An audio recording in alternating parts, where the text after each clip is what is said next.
Halo Sobat Dimas, pastinya teman-teman operator semua ataupun proktor sudah mengakses web ANPK, login dan mengubah passwordnya untuk pemutakhiran data di web ANPK. Nah, di sini akan ada menu baru teman-teman, yaitu asesmen nasional. Bila teman-teman sudah melakukan pemilihan pelaksanaan dan juga menentukan moda, pastinya akan muncul menu baru yaitu asesmen nasional. Bahwa menu asesmen nasional ini akan muncul pada lembaga yang pelaksanaannya status mandiri teman-teman. Apabila menumpang, maka akses web ANPK tidak akan ada menu asesmen nasional, tetapi yang ada hanya di lembaga yang ditumpangi.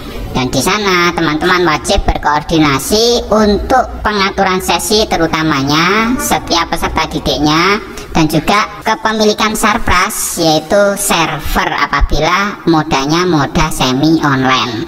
Langkah yang pertama, kita melakukan upload surat kesiapannya terlebih dahulu pada data sekolah.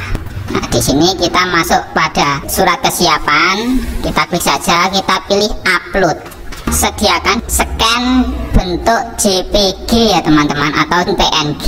Untuk ukurannya ini tidak lebih dari 1 MB.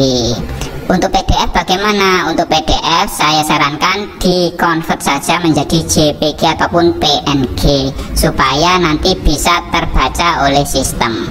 Di sini sudah saya sediakan untuk surat kesiapannya. Nah, di sini sudah ada surat kesiapannya. Kita tinggal pilih dan klik open. Maka akan masuk di sini, kita tinggal upload.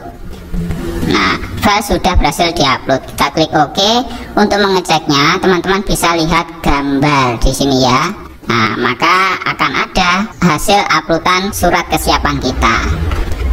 Oke, setelah itu kita langsung saja melihat pada menu asesmen nasional, karena di sini akan ada jadwal yaitu tanggal 29 hingga 30 Juli ini sinkronisasi simulasi bagi moda semi online.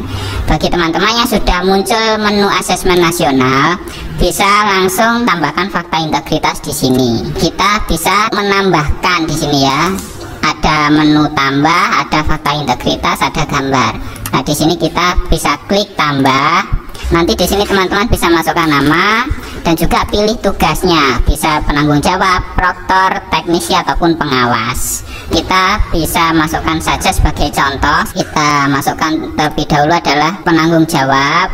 Untuk lembaga swasta NIP-nya diberi tanda strip gitu saja ya teman-teman. Apabila sudah, kita bisa klik simpan. Maka datanya sudah berhasil disimpan, dan di sini bisa teman-teman tambahkan sesuai SK maupun surat penugasan sebagai pengawas. Jadi semuanya bisa dimasukkan dan ditambahkan. Kemudian teman-teman bisa akses pada komputer proktor.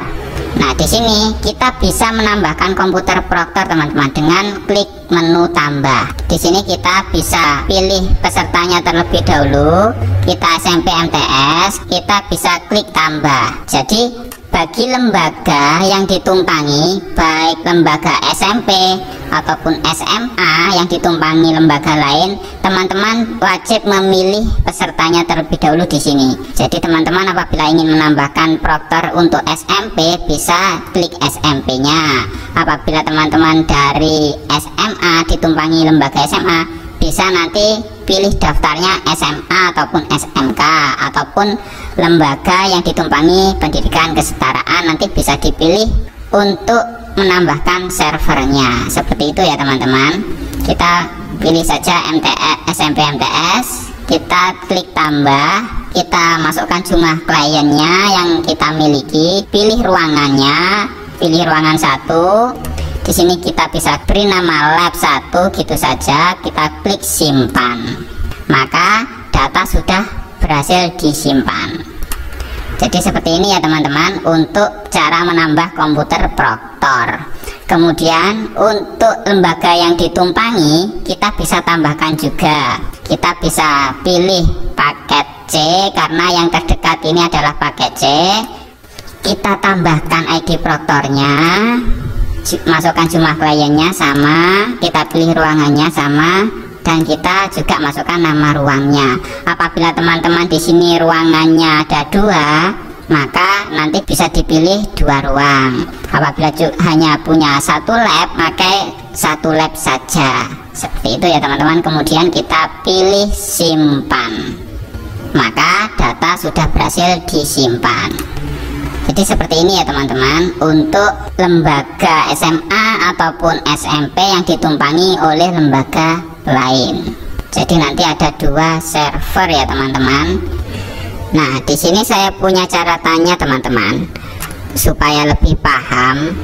Jadi bagi teman-teman yang lembaganya ditumpangi oleh lembaga lain dan beda jenjang, contohnya saja apabila lembaga SMA ditumpangi lembaga PKBM, karena PKBM itu memiliki program semua jenjang baik SD, SMP, SMA, teman-teman harus menambahkan jenjang yaitu paket C untuk ID proktornya. Jadi nanti teman-teman apabila lembaga SMA-nya ditumpangi lembaga PKBM, maka teman-teman harus menambahkan 2 ID proktor. Jadi 2 ID proktor ini untuk pelaksanaan ANBK-nya nanti, baik simulasi, kemudian gladi, dan juga ANBK utama. Karena yang satu dipakai sendiri apabila lembaga SMA-nya, dan satunya dipakai untuk paket C. Jadi servernya berbeda. Jadi teman-teman minimalnya apabila ditumpangi lembaga lain ini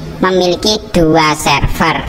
Kemudian apabila lembaga SMP ditumpangi lab PKBM, maka juga harus menambahkan 2 ID proktor, yaitu 1 ID proktor dipakai sendiri dan juga satunya lagi dipakai untuk paket B ataupun WUSTA ya, di sini untuk lembaga lain.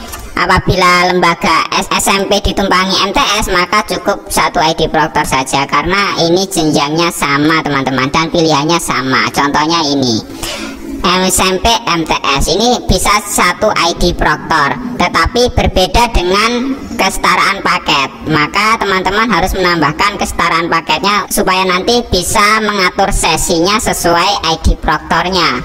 Apabila SMP ditumpangi MTS, ini bisa 1 ID proktor.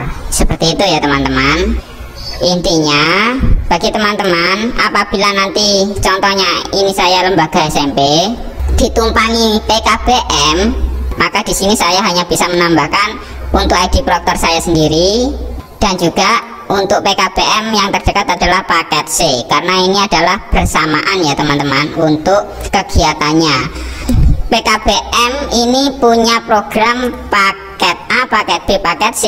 Karena pelaksananya ini bersamaan SMP sederajat, teman-teman juga harus menambahkan yaitu ID proktor paket B karena untuk bisa mengatur sesinya nanti di pelaksanaan gladi bersihnya saat simulasi. Apabila teman-teman belum menambahkan untuk ID proktor paket B dan paket C, ini tidak masalah karena yang menumpang ini tidak wajib untuk mengikuti kegiatan simulasi. Yang wajib adalah yang statusnya mandiri, tetapi teman-teman wajib nanti menambahkan ID proktor saat pelaksanaan persiapan gladi bersih dan juga ANBK utama. Seperti itu ya teman-teman.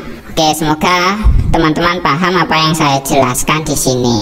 Dan apabila kita normalkan, maka akan ada 2 ID proktor yang sudah ditambahkan. Seperti itu ya teman-teman. Oke, apabila ada yang kurang jelas atau yang ingin ditanyakan